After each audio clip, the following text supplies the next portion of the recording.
Right, so enough with the practically impossible challenges. We are going back to an old classic in pack-a-punching every single gun on town. Probably the most classic challenge there is out there, apart from obviously high rounds. We've got very unlucky off the bat with the box spawning there instead of there. But I cannot be asked to restart. That's just going to take too much time for 750 points. Honestly, it's not that deep. We actually got very lucky there, considering town spawns for the lowest rounds are quite questionable at times, with them spawning up in the second story of the buildings. For whatever reason, whoever decided on that needed to be shot. Thing is, with the fire, it weakens the zombies so much. I actually don't know how many bullets it is with the fire, so I'm just keeping it safe and leaving it at 4. And because there's fire around every bloody crevice in this map, I'm not going to take any chances. Oh, but we can. Oh, I think they've already been on fire. Yep, they've already been on fire. Great. Oh, a little cheeky nuke to finish off. Bonus 400 points. Will do, will do. I think I'm just going to go play it safe, grab an MP5, and just get Jug, really. Just to stay safe off the bat. Obviously, I need to remember to pack-a-punch the Colt, otherwise that will be interesting come the end of the game. The thing, it's been about a week since my last recording, and I'm still sick of the sight, the sound, and the feel of the MP5. I kind of don't want to use this thing anymore. Ever. I think it is genuinely crazy that Black Ops 2, in about a month's time, is turning 10 years old. That is just sad, really. Just really, really sad. I mean, like, how has 10 years passed and not a single game as a whole in the COD franchise has, like, there's not a game that's topped it in the COD franchise. In terms of zombies, Black Ops 3 topped it. But as a game, as a whole, no chance. Not a single game has gone past this. You know, I think what I might do, just to save up on zombie spawns, I might just keep this door closed and just go for stamina up. Just as a change of play style as well, to be honest, because I always go for speed color on this map, because I'm never doing high round strats on town. That's like, I'm never going past 30 on town through choice, but more than anything, because no, I've done Knocked Out Untoten round 100 on BO3. That's painful enough as it is in terms of how long it is. I don't need to do it on town. I don't even think it's possible town without glitching the game. So not for me. There we go. First double points of the game. We do need to capitalize on it though, because unhelpfully it came at the beginning of the round. I'm also I'm just gonna shoot their heads. See where we go from there, because I'm losing valuable point gathering. No, don't run out, don't run out. Come on. Few more. Okay, that'll do. We've already got enough to pack-a-punch the Mustang and Sally, or the Colt into the Mustang and Sally. So we'll do that from the get-go, and then we've got one done already by round 5. We do take those. I don't want to shoot them. I'll just wait, because points wins prizes. One down. Oh, Christ. Okay, I will shoot that one, because I don't fancy dying on round 5. That's not on my to-do list. All honesty, I might even get rid of this straight away and just go for the war weapons, because right now I'm just going to use the MP5 as a grindy point collector. That good use of alliteration there, even if it doesn't make sense. Know what you're thinking now? I did indeed pass my GCSE exams in English. See, we begged for 1 double point and 2 come across just like that. It's that London bus straight up. I can't speak English today. Alright, so we don't need the Mustang Sally anymore. It was a good ride with that gun, but we'll just collect the M14 and pack-a-punch it now. Bosh. Because I actually want to use this thing pack-punched. Because ever use this thing Pack-a-Punched. On BO3 I do, because it's actually very good on BO3 for some reason. Not complaining, it's another viable gun to use. It's not relevant, is it? Not exactly ideal for points, but it seems very fun to use right now. I also don't see the point in the foregrip, because I'm pretty sure that doesn't change anything in accuracy in BO2. I'm pretty sure that was proven about 10 years ago, but we move. Also, why is it that this, like, PNG of the gun, like, below the ammo cost, why is that just an outline rather than everything else on the map, which is, like, their actual images? Well, apart from the Galvanuckles, that couldn't have been a worse example to show there. That I really did well in screwing myself up. But even if I go to the Olympia, just over here, yeah, they've got, that's got a normal PNG. Semtex does, even if it is very blurry. That's questionable game design there. Okay, I'm almost in trouble. Alright, so, third gun, about to be done. I've got rhymes, I know. Olympia, boom. And I do actually want to use this as well, because the Dragon Breath attachment on this gun is unique and very cool to use.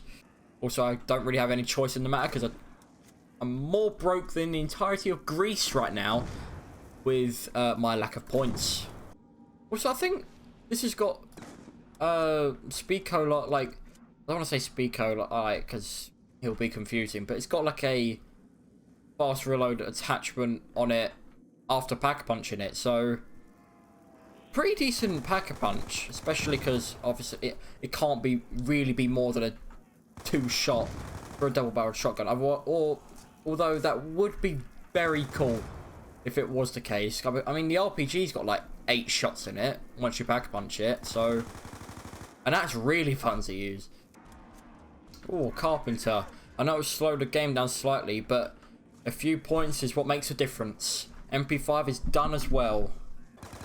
And also I just realised that's all the wall weapons on this map completed already. So that's one section done. First hit of the box this game. Probably get the war machine, won't we? That's just not helpful in what we're trying to accomplish here. I find this gun's recoil very strange. Like, it just doesn't feel natural that it just... Sometimes, yeah, it just goes diagonally up left. And sometimes it goes, like, just left in general. And just doesn't go up. Very weird.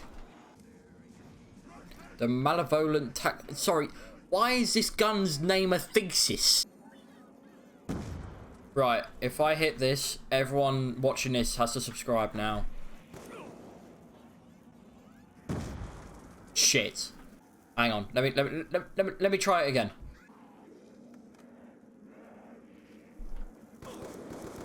I hit. There we go. That'll do. I don't make up the rules. I don't make up the rules. The Macro Annihilator. I mean, would I call it an Annihilator? To my eyes, yes, considering the recoil sends me up to Scotland. See, now we're just getting to the point where we can literally get a gun and Pack-a-Punch it, get rid of it within one round. So, we're getting to the good bits. I didn't realise how much faster it is to go through rounds after just leaving that door closed. And what a cute little reticle.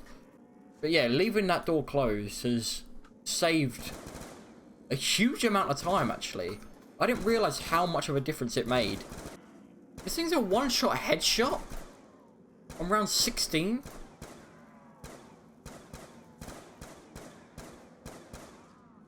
That's actually really good for BO2. That's really generous. Saying that, this thing's a one-shot to the toe. Another gun which the recoil just sends you up to bloody Norway. I've almost reached the top of the church bell. Mid-round Pack-a-Punch, because we're dangerous people. The Strain 25. How many times that Leon Bailey has pulled his hamstring since joining Aston Villa? That was a really shit joke. There, I must have alienated at least half my viewer base, and also the joke doesn't even make sense because it's two different injuries. What I would like to say as well, we have not once yet got the teddy bear, so it's actually...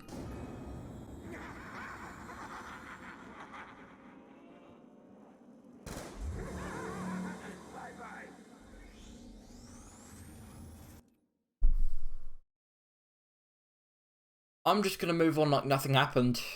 The chicken. I honestly, apart from doing this challenge, I don't think anyone in existence has ever wanted to pack-a-punch this gun. I want to actually see... I'm very curious to see how well it does. I doubt very well, considering... I mean, I've never heard about it. 4 bullet... I mean, yes, it's a 4-round burst, so it's going to take 4 bullets anyway, but 4 bullets... You know, the ammo seems very low as well. It's very harsh ammo, considering what kind of gun it is. I think now...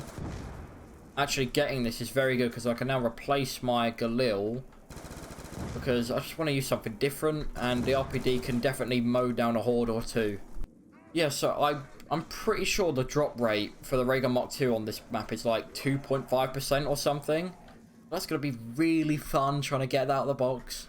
I don't think you could stress or see the joy I have and excitement trying to pull this thing out the box.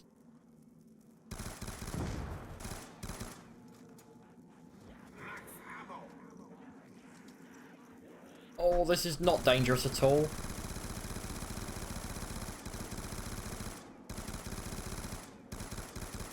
No, not dangerous at all. Not one bit. Definitely wouldn't have died on BO3 or BO4 there.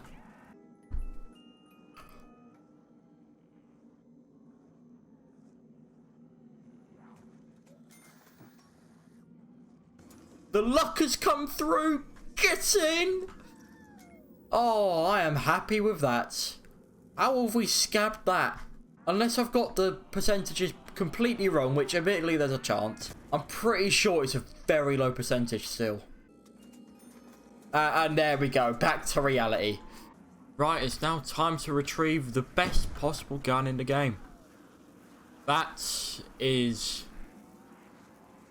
just the complete and whole truth. Just facts. Just speaking facts. I mean, the Raygun Mark II is okay, but you switch to the Smiler and, you know, all your life problems are solved. It does your taxes for you. I can't really think of much else, really. The sad thing is, in order to complete this challenge, I actually need to get rid of the Mark II and try and get the Mark I. So, I have to keep the Smiler over the Mark II. That's just all sorts of wrong.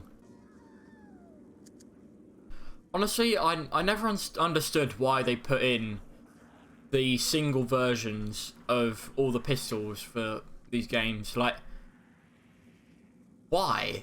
What's the need? Like, having one less gun, especially one less pistol, it's like having a 2-inch penis. Like, what's the point?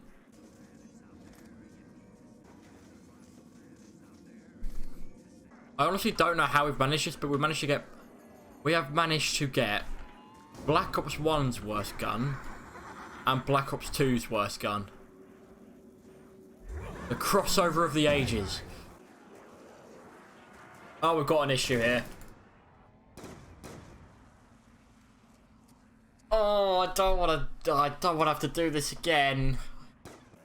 Perhaps going with the 2 worst guns wasn't the best idea in the world.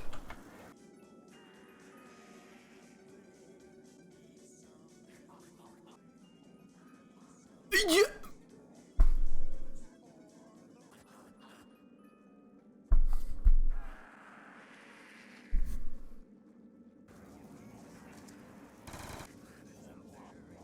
Right, we've got enough points now to satisfy a starving family. So hopefully, just like now, we get some decent well, all the guns we actually need. You know what's surprising? The most surprising thing is, I've got like what, 5 or so guns left. I've not seen the War Machine once, or the RPG. That's an achievement. Gosh, what once was probably the best normal gun in the game, and then they introduced this.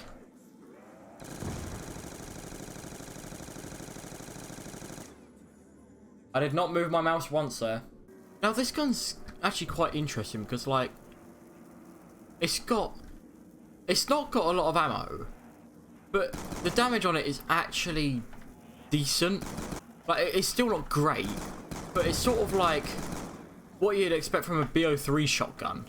If it just had like a little like BO3 type ammo, I reckon it would have been a very decent gun. And now I'm gonna use this gun for the rest of the game, because this gun with iron sights was single-handedly the best gun in this game. Now, what really surprises me is that I didn't get the War Machine first. I'm actually really surprised it was the 3rd last gun I got throughout this entire thing. Now, here comes the most fun weapon so far. Right. About 25,000 points later, I finally managed to get myself the bloody Executioner.